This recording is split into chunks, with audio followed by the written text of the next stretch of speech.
You always loved what you did, but you talk in the book about getting to a point where you hit a very big growth trajectory and kind of losing a little bit sight of that, right? How did you, talk to us again about how you handled that. Well, that was an interesting time. So if you've ever been, I tell people it's fascinating to be in a hyper growth environment because it is exciting and it's fun, but it is scary as heck because every day you come in and something's going to break because you've grown and you grow faster than you can keep up with it. And I remember people literally running in my office, wringing their hands and saying, Elise, you know that problem we solved 3 months ago? Well, now it doesn't work because we've outgrown whatever that process or that headcount or those systems or whatever it was that worked for the size we were, but when we were growing so fast. So what we did is we grew over 500% in 5 years.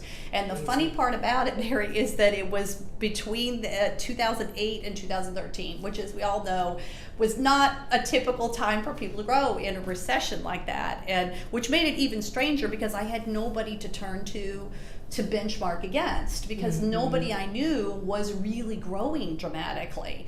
And most people were really struggling or having to rethink their business entirely. And we were growing like crazy for a lot of reasons. But it did really it was one of my darkest moments as a leader because when they would come right in my office and want to know what do we do, I had no idea what to do. And I kept telling myself, but you're the leader. You're supposed to know what to do. You're supposed to have the answers. Buck stops here. I think, but what do you do when you don't know the answer? So I thought, well, do I just, stand up loudly and just declare an answer? And if I wave my arms enough, I'll convince everybody I have the right idea. Right. I thought I just can't do that. They'll be able to see on my face. They'll say, she's just faking it. She doesn't know.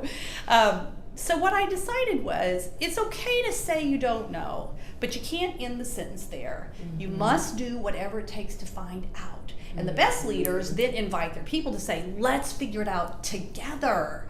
What's the right thing to do? And in all honesty, what I realized was it wasn't that I wasn't smart enough. It wasn't that I wasn't working hard enough. I was all those things. It was that I had a gap in knowledge.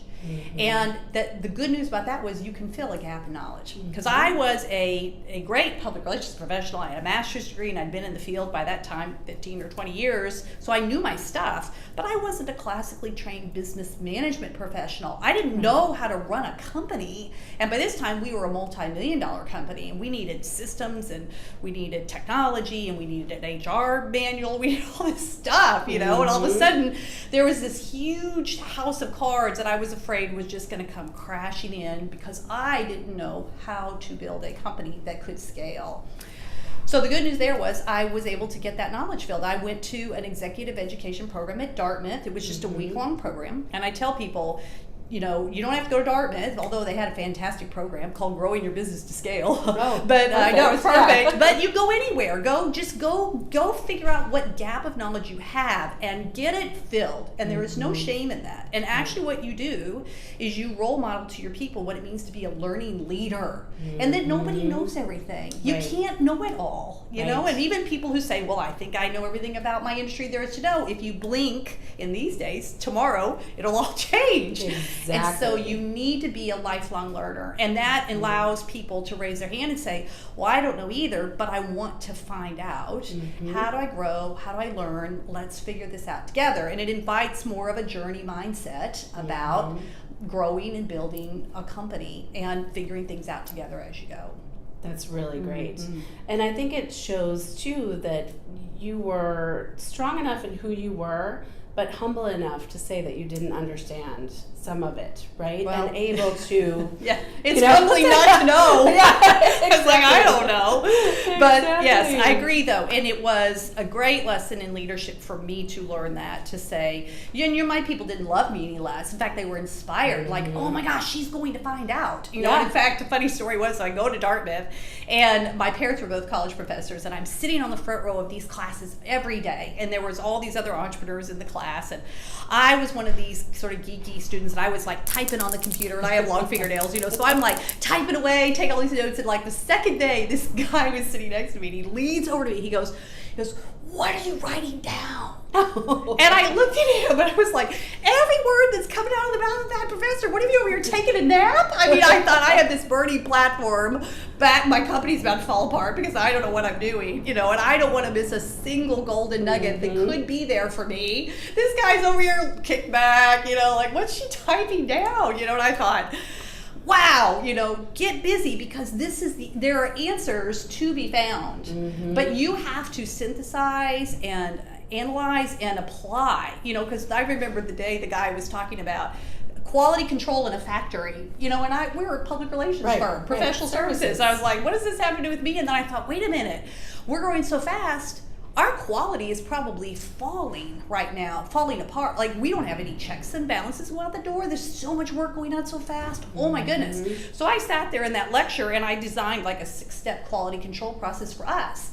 And I sent it off to the office, And so all day long I was coming up with these ideas and sending these emails off to the office. And like the third day, my operations manager and our HR guy wrote me back and they said, stop sending emails, you're scaring us. But I was so excited because I was like, I'm getting answers. I can't quite see how to put this all together, but by the end of the week I did, which is I came back with a 4-point plan on how to scale the company. And it was operations, growth, people, and culture were the pillars. And I thought if you have 4 pillars that really balance out the needs of the company, so operations, growth, people, and culture, that would allow us to build a skyscraper, because if the house was solid, the foundation was solid, you could put anything on top of it.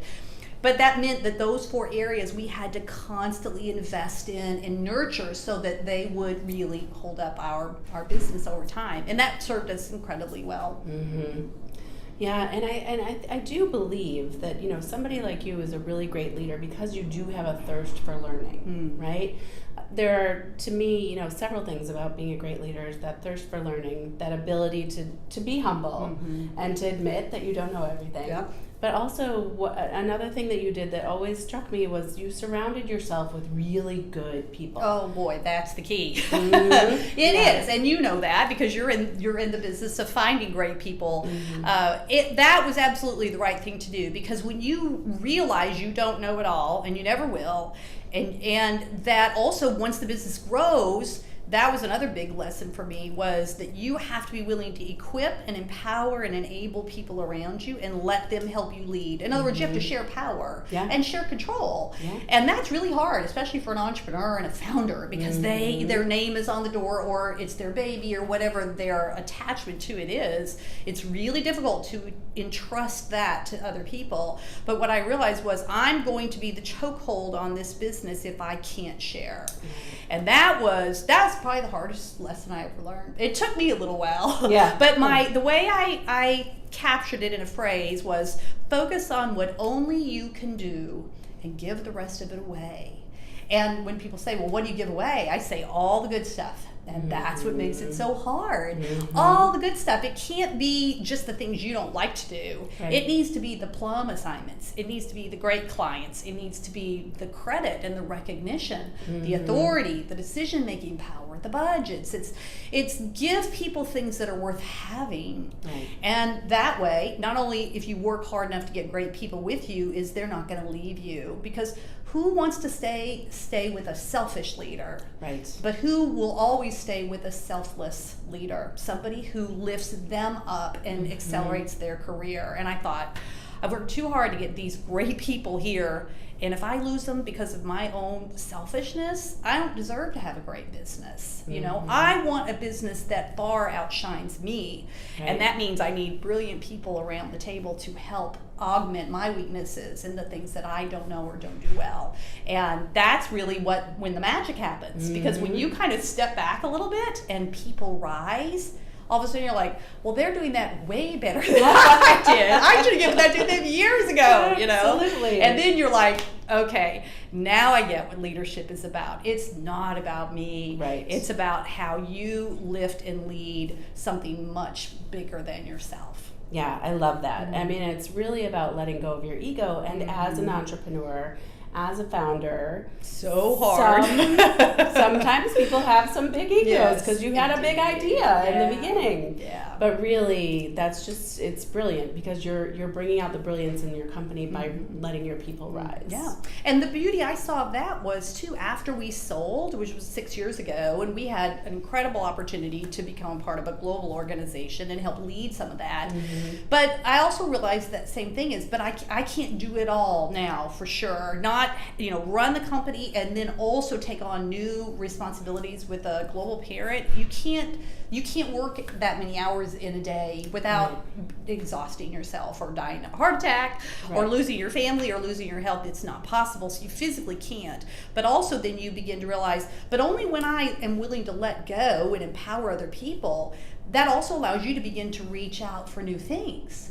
And your journey of growth and challenge and opportunity continues. So you have to be willing to leave some things behind as you move forward.